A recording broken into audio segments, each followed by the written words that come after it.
Bapak Ibu yang mengasihi Tuhan, apa kabar hari ini? Semoga kemurahan Tuhan senantiasa melingkupi Bapak Ibu sekalian sepanjang hari ini. Oleh sebab itu, saya rindu mengajak Bapak Ibu semua untuk mensyukuri kemurahan Tuhan yang diberikan kepada kita melalui firman yang akan kita dengarkan. Oleh sebab itu, mari kita bersatu hati di dalam doa. Bapa yang baik, pada kesempatan ini kami kembali datang menghadap hadirat-Mu untuk mengucap syukur atas anugerah-Mu yang sungguh luar biasa yang membuat kami bisa untuk bersama-sama mendengarkan sabda-Mu. Kami mohon kiranya Roh Kudus-Mu menuntun kami dalam mempersiapkan diri menerima kebenaran sabda-Mu. Oleh sebab itu, kami menyerahkan diri kami sepenuhnya ke dalam tangan-Mu. Amin.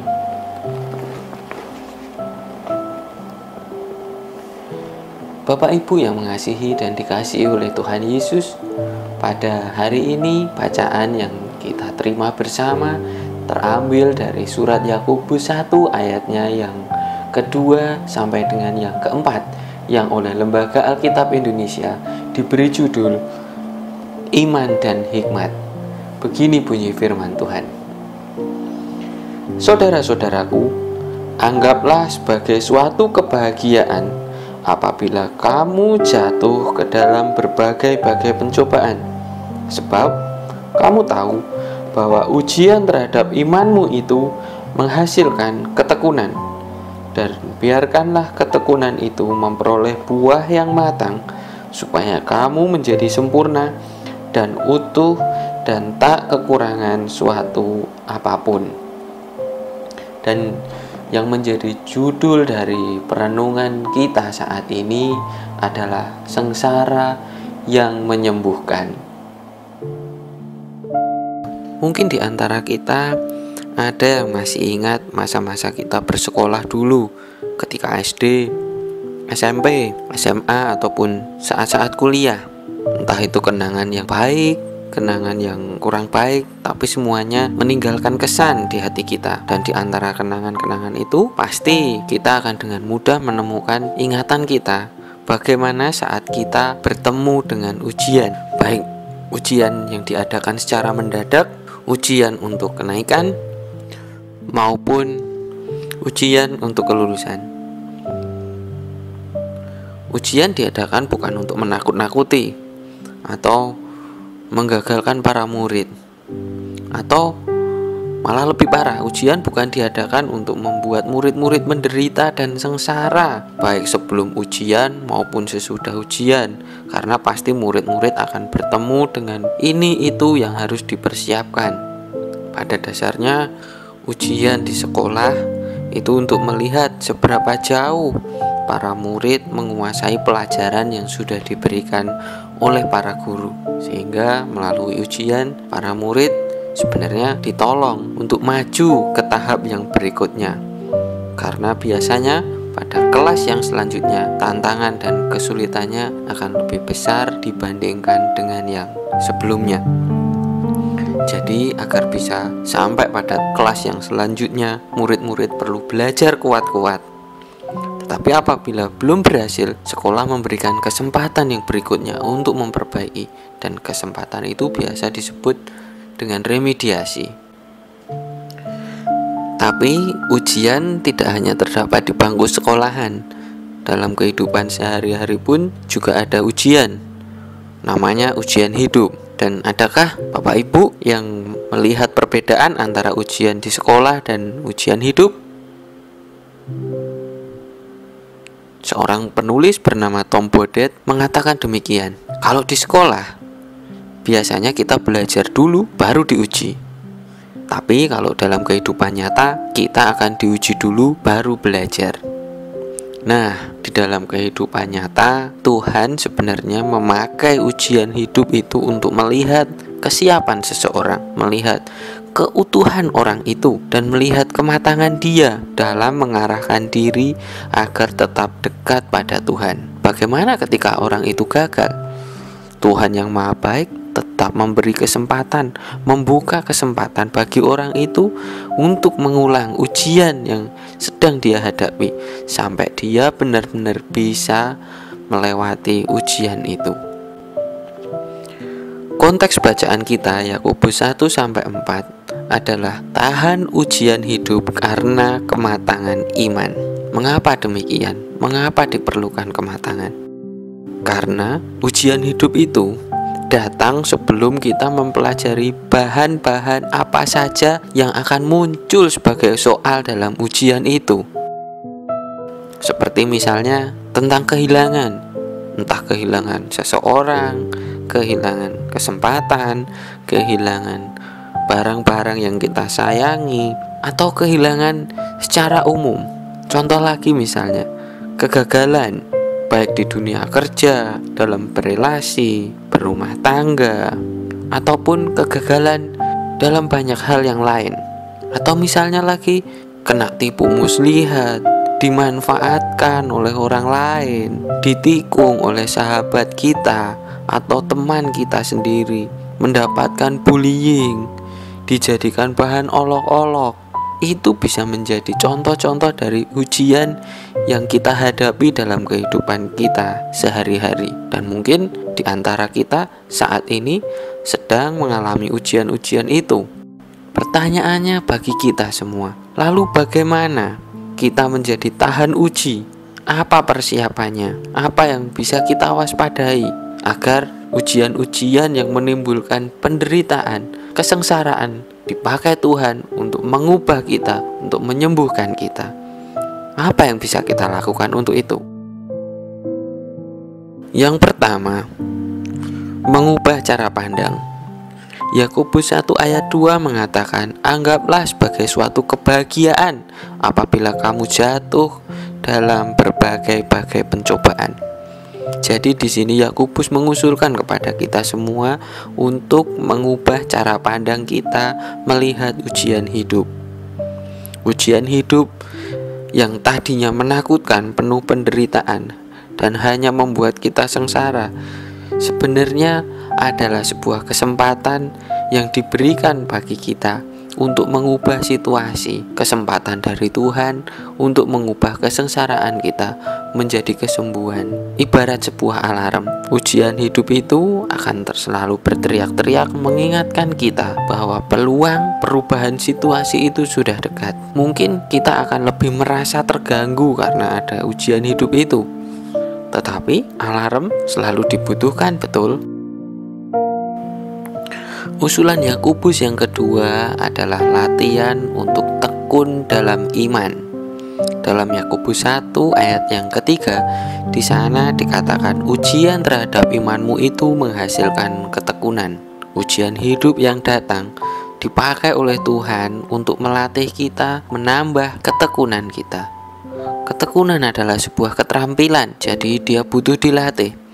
Oleh sebab itu, di dalam ketekunan ada konsentrasi, ada dorongan untuk menemukan jalan, ada semangat juga untuk menyelesaikannya. Tekun dalam apa? Tekun dalam iman. Berarti kita diminta oleh Tuhan untuk tekun berdoa kepadanya, tekun berharap kepadanya, tekun untuk setia pada apa yang menjadi kehendak Tuhan atas hidup kita. Kita perlu konsentrasi untuk bisa tekun. Kita perlu menemukan jalan agar kita bisa bersungguh-sungguh dalam menjalani apa yang Tuhan percayakan kepada kita. Dan kita perlu semangat untuk bisa menyelesaikannya sampai tuntas. Usulan Yakobus yang terakhir, yang ketiga, adalah mematangkan iman. Dalam Yakobus 1 ayat 4 di sana dikatakan, dan biarkanlah ketekunan itu memperoleh buah yang matang, supaya kamu menjadi sempurna dan utuh dan tak kekurangan suatu apapun. Sebenarnya ketika kita melatih ketekunan kita di dalam iman, arah yang kita tuju adalah kematangan iman. Dan menuju kematangan iman itu, Tuhan mendorong kita untuk menemukan jalan masuk dan jalan keluar bagi ujian hidup yang sedang kita hadapi. Caranya bagaimana? Caranya adalah dengan bertanya kepada diri kita sendiri. oh, kalau ada ujian hidup seperti ini, kalau saya sedang menghadapi ujian yang seperti ini, kira-kira apa yang sudah saya lakukan untuk mencoba menyelesaikannya, dan apa yang belum saya coba lakukan, atau apa yang belum bisa saya lakukan untuk menyelesaikannya. Ketika jawaban-jawaban itu muncul secara lambat laun, jalan keluar untuk ujian hidup yang sedang kita hadapi juga akan muncul.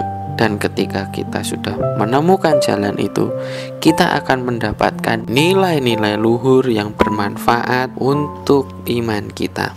Dan dengan nilai-nilai itu, kesadaran kita dipulihkan perlahan-lahan oleh Tuhan, dikembalikan menjadi utuh. Dan ketika kesadaran diri kita utuh, kita akan dimampukan melihat di mana Tuhan berdiri dan menopang kita untuk menyembuhkan kita dari situasi-situasi sulit, dari penderitaan kita. Itulah yang disebut dengan kematangan iman, di mana kita mampu melihat Tuhan sedang menopang kita di balik keadaan yang sulit, di balik ujian hidup yang sedang terjadi.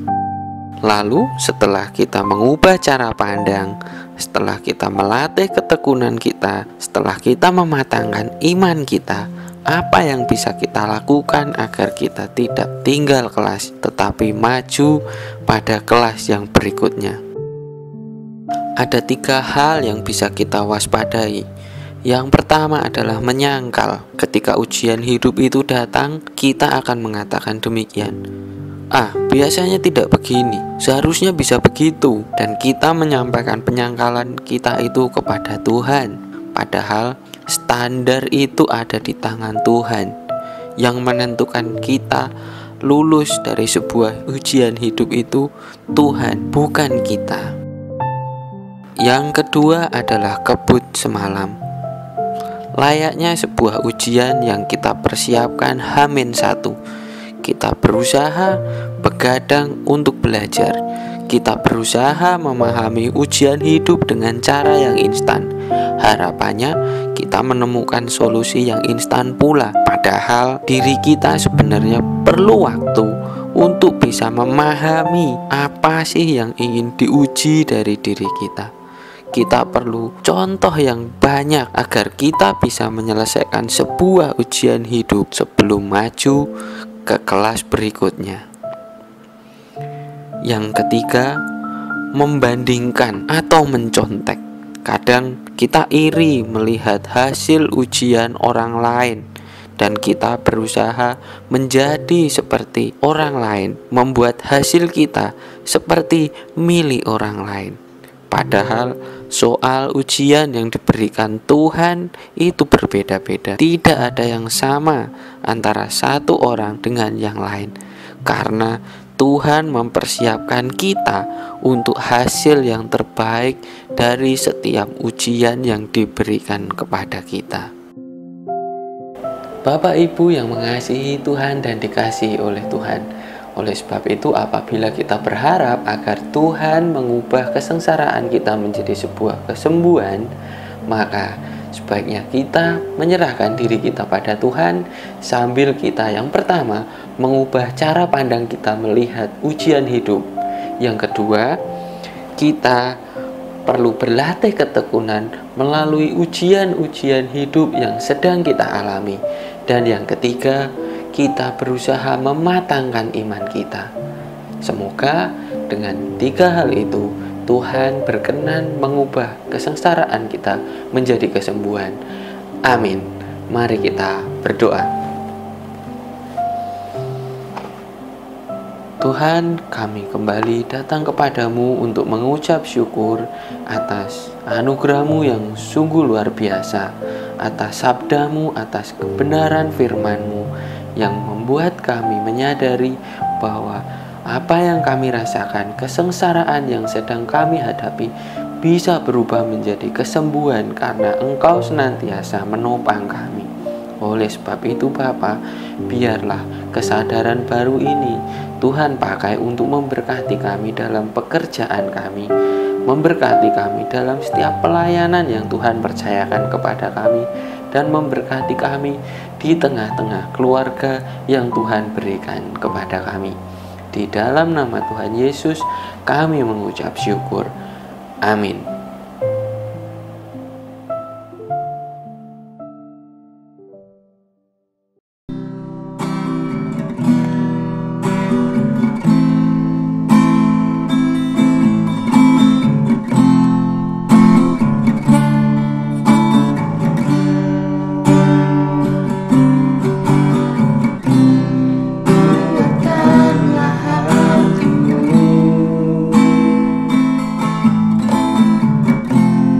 Lewati setiap persoalan.